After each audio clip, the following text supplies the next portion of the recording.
Bonjour tout le monde, aujourd'hui on va traiter deux exercices, les deux derniers exercices sur les séries de fonctions. Donc l'exercice 7, soit la série de fonctions f1 de x définie par, quel que soit x appartient à l'intervalle fermé borné moins 1, f1 de x est égal à 1 plus 2 moins 1 plus 1x sur 1 au carré plus 3 plus 2, x1 plus 1. La première question elle est technique, d'accord? Déterminer une suite de fonctions a1 de x telle que f1 de x est égal à a1 de x moins a1 plus 1 de x. Donc, cette écriture, on va utiliser cette écriture pour calculer la somme, c'est-à-dire on va utiliser le principe télescopique. Très bien. D'accord? Donc, puisqu'on a ici le moins, d'accord? Donc, f1 de x c'est 1 plus 2 moins 1 plus 1. X sur 1 au carré plus 3 plus 2, x1 plus x à la puissance 1 plus 1. D'accord? Donc, toujours le principe télescopique, on va essayer de faire la décomposition en éléments simples. La décomposition en éléments simples. D'accord? Donc, décomposons le dénominateur, le 1 au carré plus 3 plus 2. Donc, puisqu'on a ici 1 au carré, donc ce qui ici c'est n fois n, ici. Ici, on a 2, donc l'idéal, ici, c'est le 1 fois 2. D'accord? On va essayer 1 fois 2. Donc, dès qu'on a n plus 2 fois 1 plus 1, après un simple calcul, on peut trouver n au carré plus 3 plus 2. Très bien. Donc, vous voyez que ici, on a 1 plus 2. D'accord? Ici, on a 1 plus 1. Donc, on va faire la différence. n plus 2 fois x1 plus 1 sur 1 plus 2 fois 1 plus 1, il nous reste le x1 plus 1 sur 1 plus 1. On simplifie le 1 plus 2 avec le 1 plus 2 qui est là.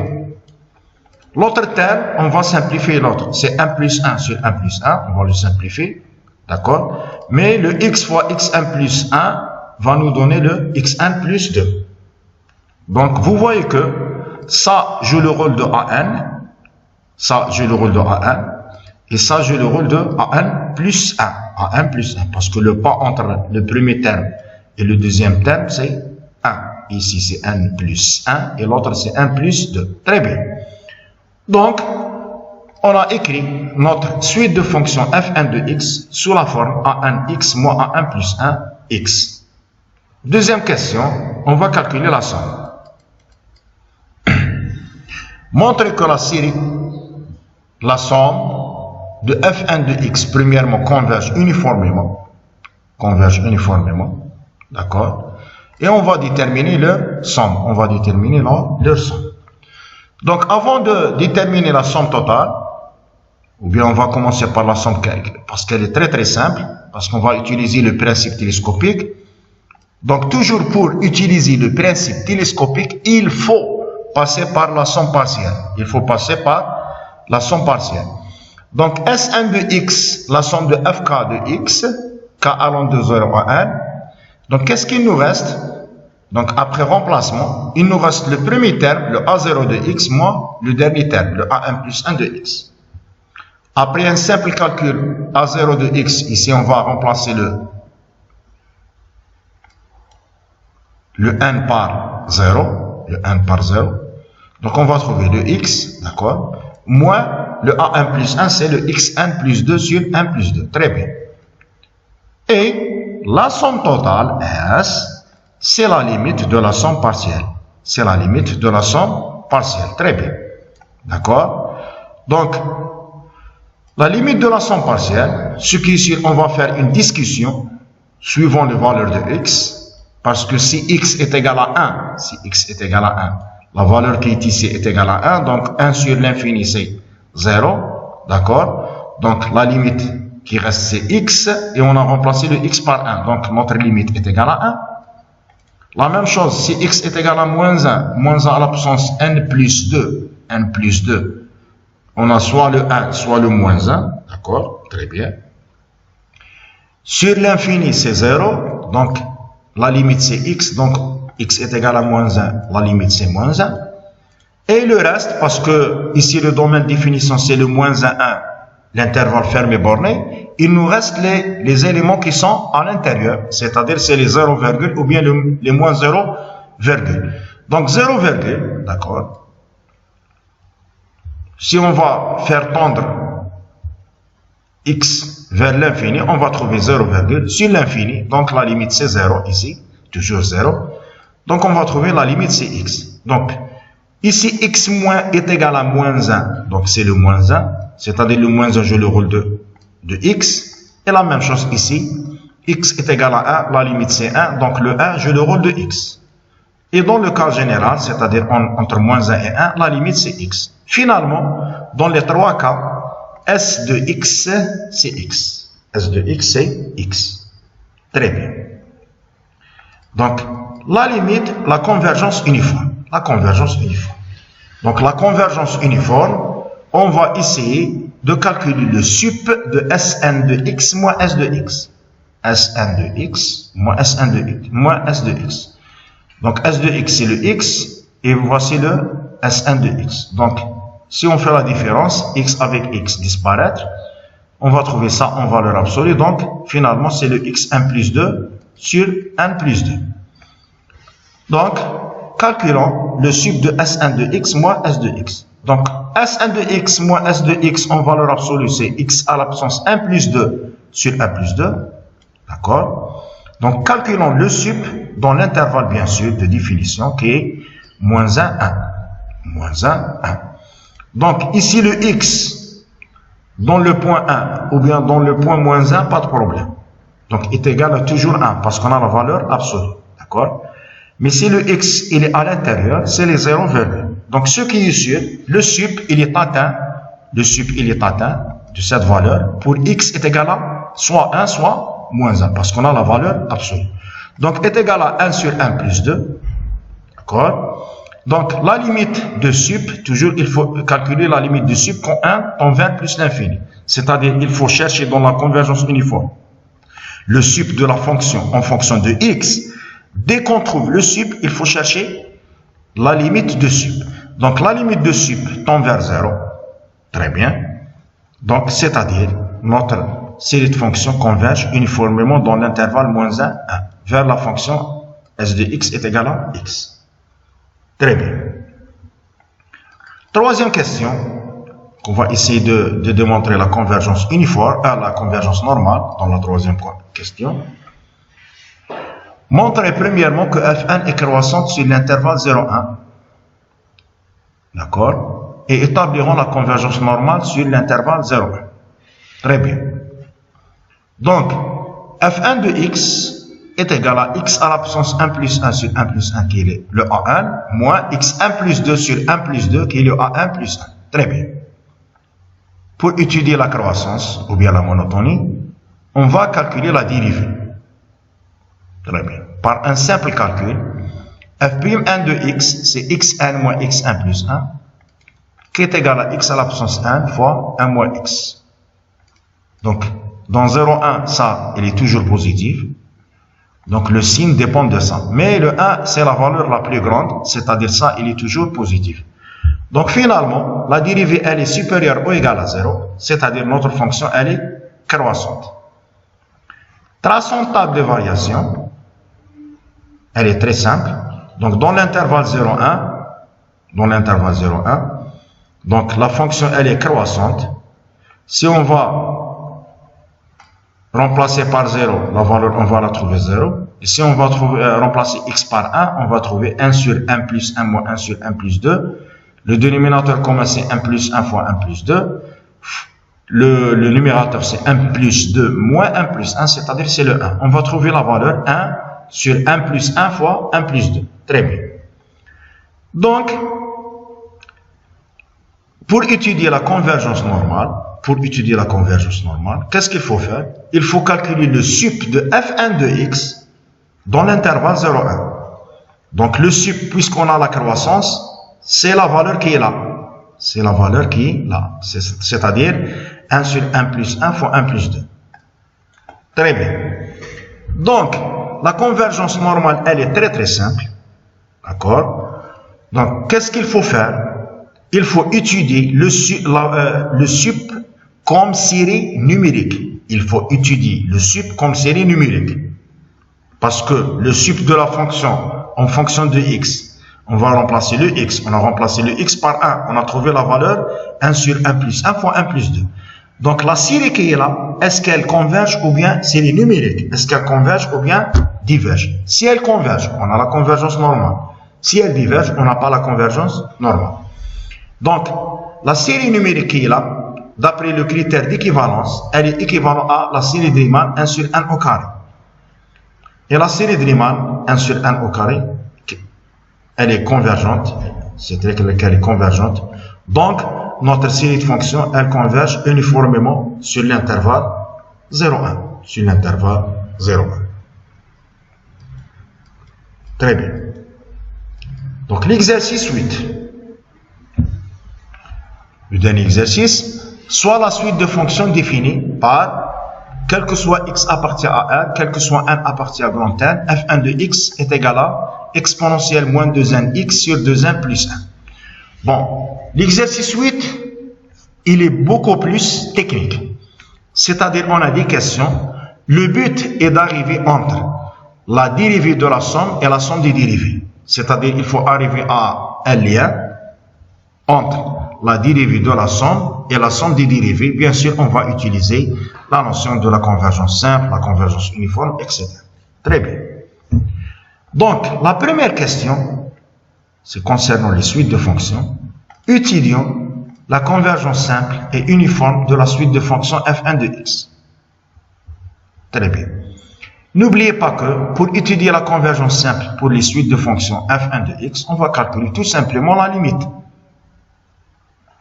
Ici, on a l'exponentielle sur un polynôme. Donc, ce qui est sûr, l'étude qu'on va la faire, c'est en fonction de l'exponentielle, parce que l'exponentielle, il est toujours plus puissant que le polynôme. Très bien.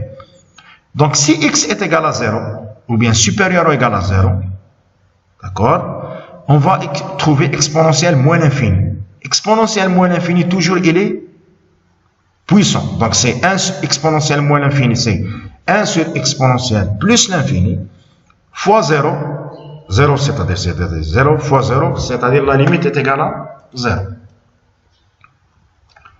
Mais si le x, il est négatif, la puissance qui est là, elle est positive. Exponentielle plus l'infini, sur un polynôme polynôme qui tend vers plus l'infini, l'exponentielle, elle est plus puissante, donc la limite, elle tend vers plus l'infini. Donc, vous voyez que la limite, soit elle est égale à 0, si le x supérieur ou égal à 0, ou bien plus l'infini, si le x est négatif. Très bien. Alors, donc ça, c'est la convergence simple. Pour la convergence uniforme, on va étudier que le cas x supérieur ou égal à 0, parce que la limite ici, c'est plus l'infini. Donc, la convergence uniforme, f1 moins f, le f c'est 0, bien sûr. C'est le sup de exponentielle moins 2nx sur 2n plus 1. Ici, on ne va pas faire la valeur absolue parce que le taux est positif. D'accord? Donc, puisque cette fonction, elle est décroissante, donc le sup est atteint pour la première valeur. La première valeur, c'est x est égal à 0. Exponentielle moins quelque chose positif, parce que le x, il est positif. On a terminé pour le x négatif parce que elle ne converge pas simplement, parce que la limite est égale à plus l'infini. Très bien. Donc cette fonction, elle est décroissante par rapport à x, parce qu'on a exponentielle moins quelque chose positif. Donc, puisqu'elle est décroissante, le sup est atteint pour la première valeur. La première valeur, c'est x est égal à 0. Donc, dès qu'on remplace le x par 0, on va trouver 1. Et la limite de cette quantité tend vers 0, c'est-à-dire le sup de f1 de x moins f de x tend vers 0, c'est-à-dire on a la convergence uniforme. Mais dans l'intervalle positif. Très bien. Donc, on a terminé pour la première fonction. On va la utiliser après. Deuxième fonction, soit une autre série de fonctions alternées. Ici, on a ajouté moins 1 à la puissance 1. D'accord? Donc, on considère la série de fonctions de terme général. Un de x est égal à moins 1 à la puissance n fois f1 de x. f1 de x, c'est-à-dire la fonction qui est là. Très bien. Donc la première question, trouver le domaine de convergence. Trouver le domaine de convergence. Très bien. Donc, premier cas, n'oubliez pas qu'on a calculé la limite de f1 de x, puisqu'on est dans le cadre des séries. On est dans le cadre des séries. Donc, dans le cadre des séries, il faut qu'on ait la condition nécessaire. Il faut qu'on ait la condition nécessaire, c'est-à-dire la limite de la fonction tend vers 0. La limite de la fonction tend vers 0. Très bien. Donc, pour x supérieur ou égal à 0, la dérivée de la fonction, elle est égale à ça. Par un simple calcul, on va trouver qu'elle est négative. Très bien. Alors, puisqu'elle est décroissante, et tend vers 0, parce qu'on a démontré dans la première question que ça tend vers 0, pour x est égal à 0. Pour x supérieur ou égal à 0, la limite de ça tend vers 0. C'est-à-dire le tout va tendre vers 0, parce que moins 1 fois quelque chose tend vers 0, ou bien le 1 fois quelque chose tend vers 0, c'est toujours 0. Parce que ça, elle est bornée par 1. Donc, d'après le critère des séries alternées, la série converge. Donc, cette série qui est là, elle converge. D'accord? Donc, si x supérieur ou égal à 0, la série est converge. On dit que le critère des séries alternées ou bien le critère d'Abel. Très bien. Ou bien Leibniz. Donc, si x inférieur à 0, on a démontré que la limite de f1 c'est plus l'infini. Donc, moins a la puissance 1, c'est-à-dire c'est soit ce qui est sûr, c'est l'infini, c'est-à-dire soit plus, soit moins l'infini. Donc, ce qui est sûr, la condition nécessaire, elle n'est pas vérifiée, c'est-à-dire la série, elle diverge. La série, elle diverge. Donc, finalement, le domaine de convergence, c'est le côté positif. Le domaine de convergence, c'est le côté positif. On va étudier directement dans la deuxième question la convergence normale. La convergence normale, elle est très très simple. D'accord? Pour déduire est-ce qu'on a la convergence uniforme ou bien non. Donc, étudions la convergence normale. Si on a la convergence normale, on a la convergence uniforme. Sinon, on ne peut rien dire. Donc, étudions la convergence normale de la série UN de x dans le domaine de convergence. Donc, domaine de convergence. Donc, la convergence normale, il faut calculer le sup de UN de x. Le sup de UN de x. Toujours, dans le côté positif, ça est décroissante. Donc, le sup, il est atteint pour la première valeur, c'est-à-dire, c'est pour x est égal à 0, c'est-à-dire, on a 1 sur 2n plus 1. Très bien.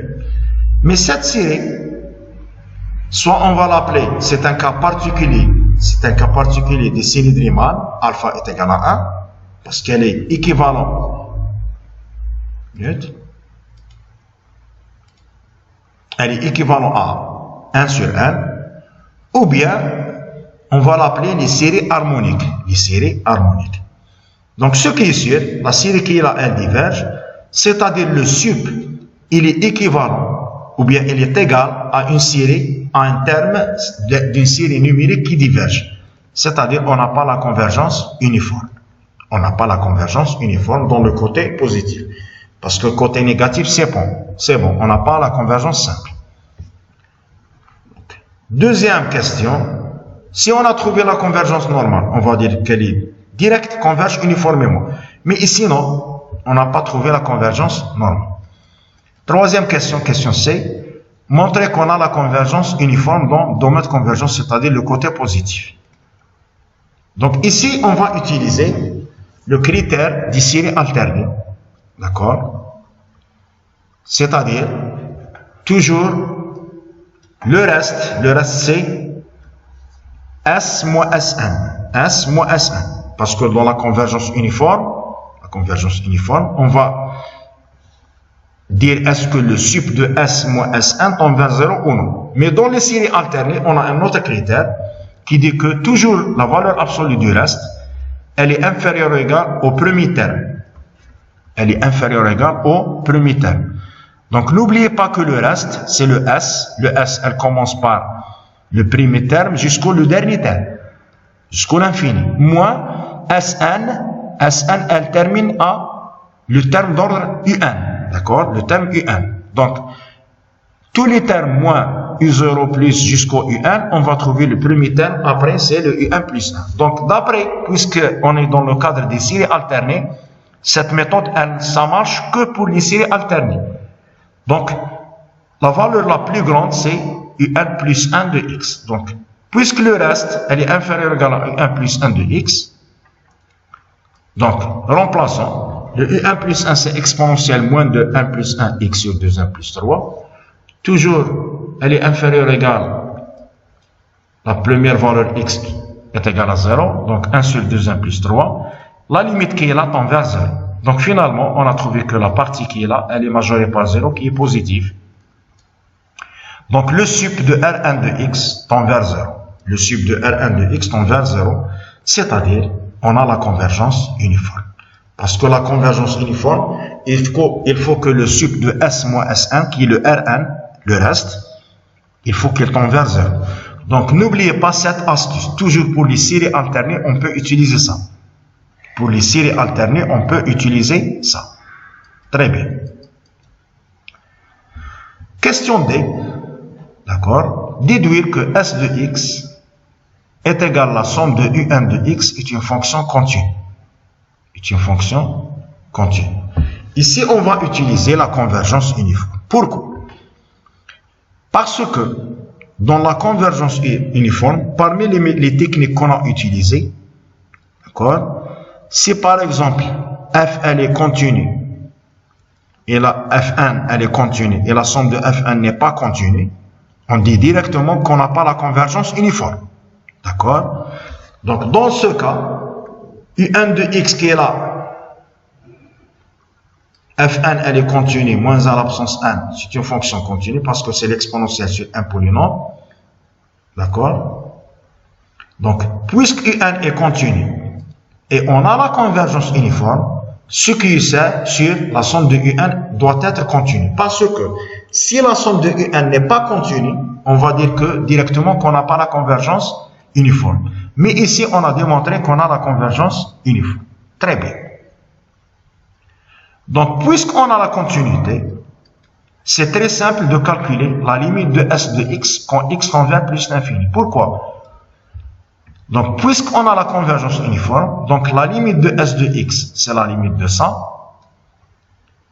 Dès qu'on a la convergence uniforme, on peut faire entrer la limite à l'intérieur, c'est-à-dire c'est la somme de la limite de UN de X.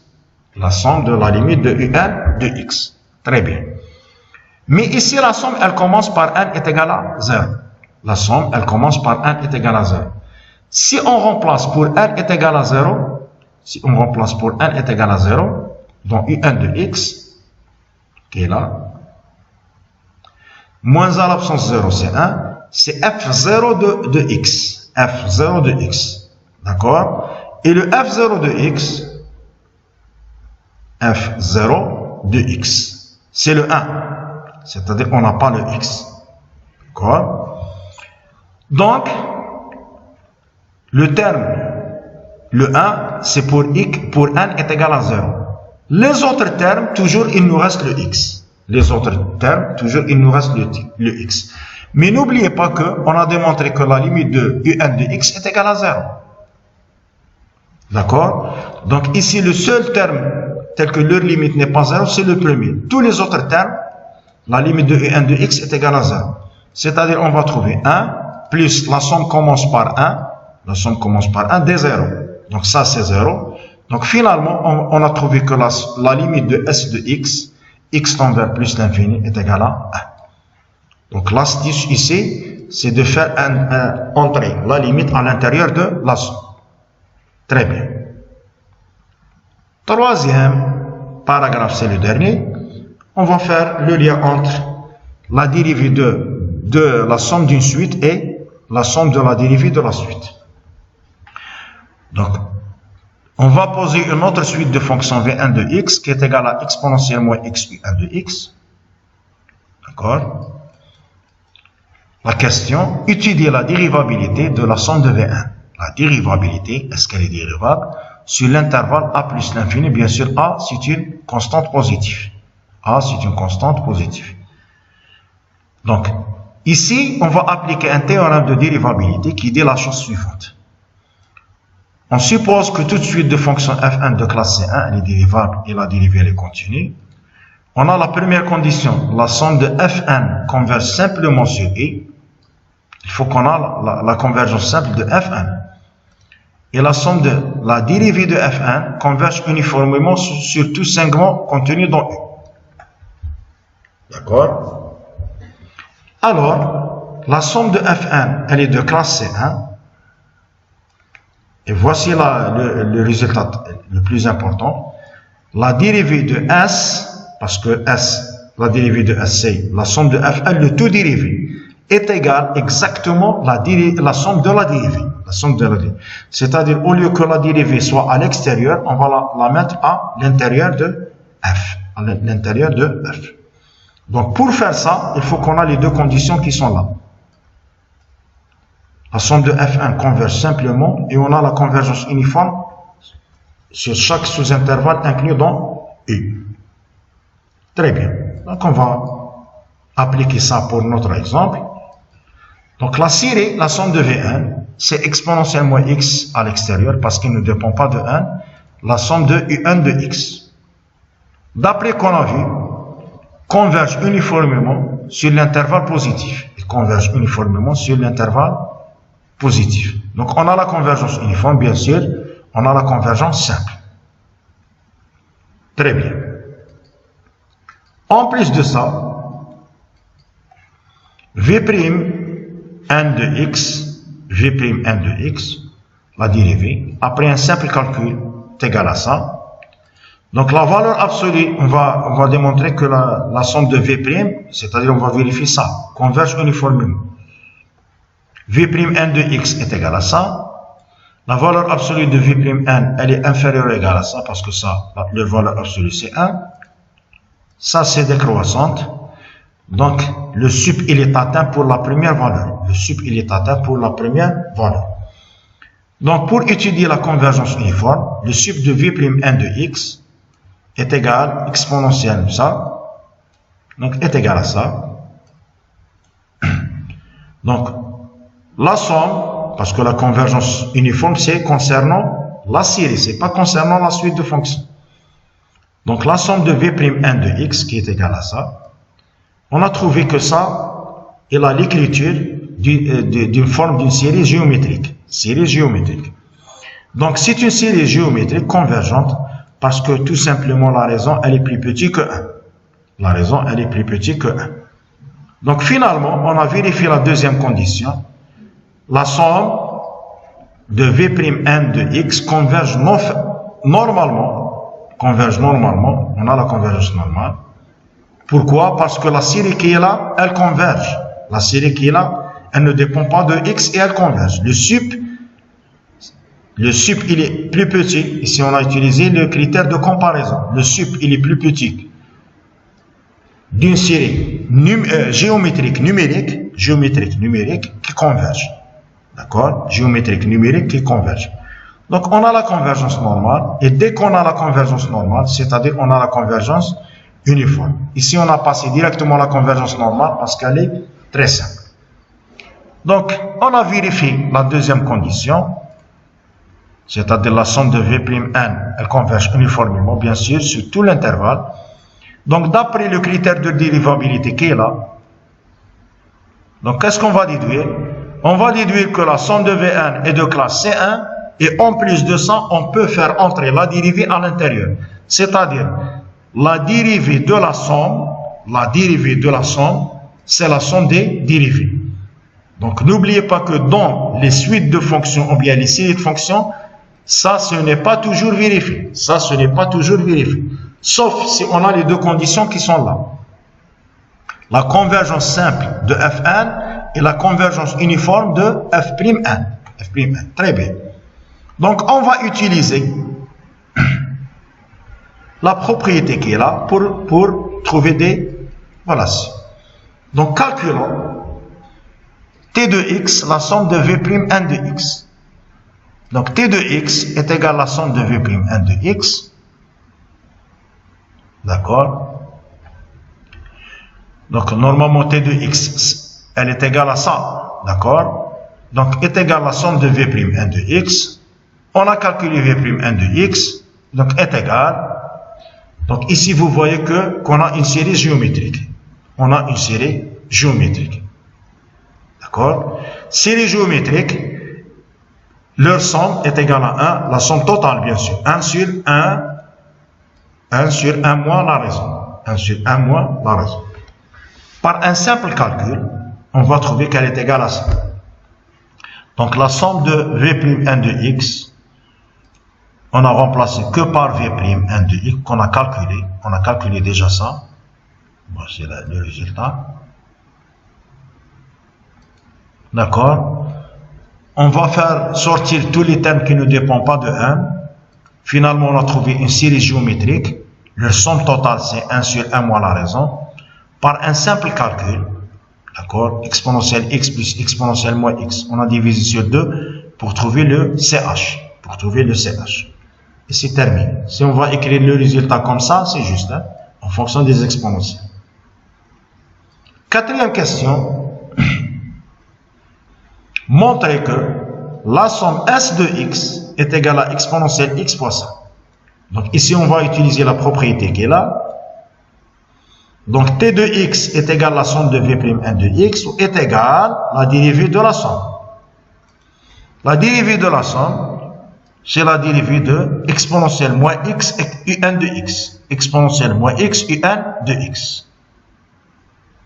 D'accord? Faisons sortir le exponentielle moins x à l'extérieur. D'accord? Et la somme de u1 de x, c'est exactement s de x. La somme de u1 de x, c'est exactement s de x. Très bien. Donc, on a prouvé que t de x, c'est exponentielle moins x, s de x dérivé. Donc, pour trouver s de x, ce qui est sûr, on va intégrer. On va intégrer.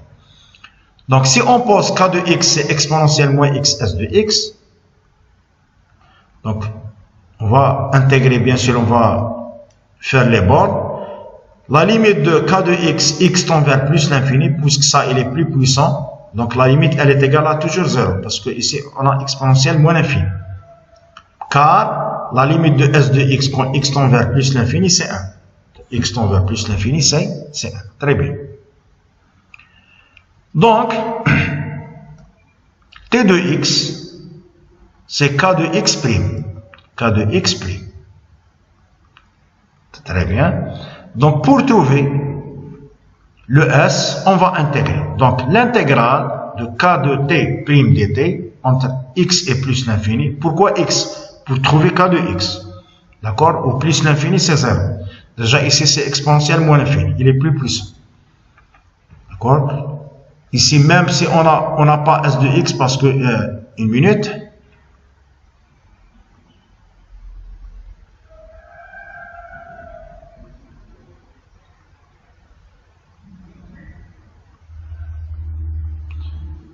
Même si on a une autre valeur, donc toujours, exponentielle moins l'infini, c'est plus puissant, donc, tend vers 0. Pas de problème. Donc, l'intégrale de k de t prime, c'est k de t dont plus l'infini c'est 0, moins k de x. Donc, voici pourquoi on a utilisé le borne ici, c'est le x. Est égal à l'intégrale entre x et plus l'infini de t de t. Donc t, on a le t, on a la valeur de t qui est là. D'accord? On peut utiliser, ici on a remplacé par ça, comme on peut remplacer par ça. Donc puisqu'on a ici les exponentielles, donc qu'est-ce qu'on va faire? On va faire un changement de variable. Par exemple, u est égal à exponentielle moins t.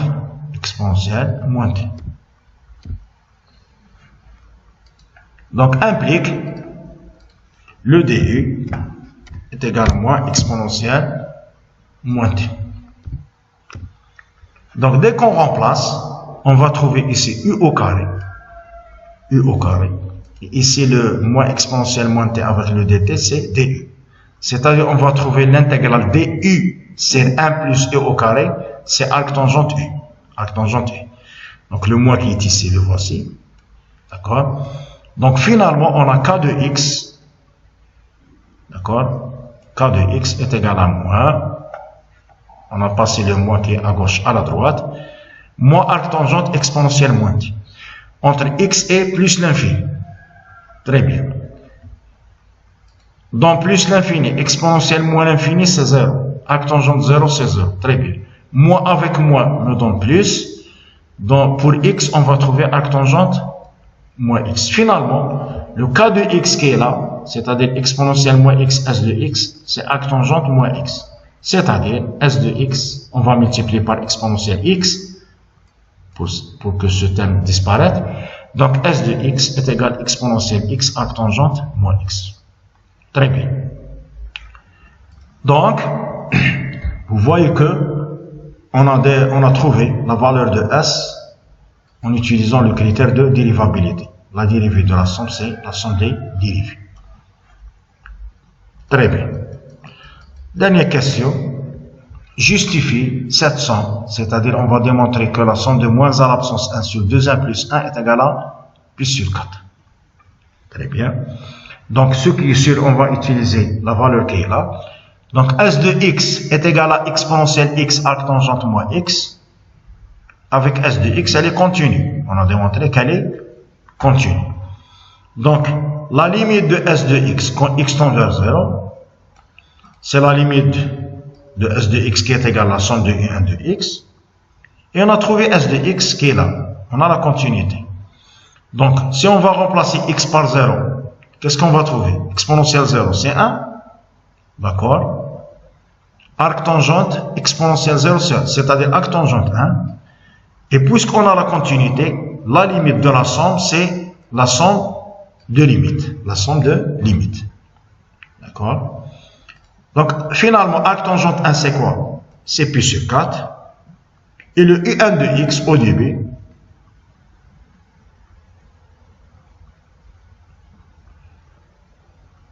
c'est moins à l'absence 1 F1 de X.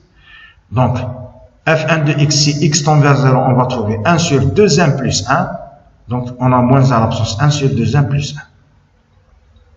D'accord? Moins à l'absence 1 sur 2n plus 1. Donc ici l'astuce, la limite de la somme, c'est la somme des limites. Et c'est terminé. Je vous remercie. Donc la prochaine séance, on va étudier ou bien on va commencer les séries entières.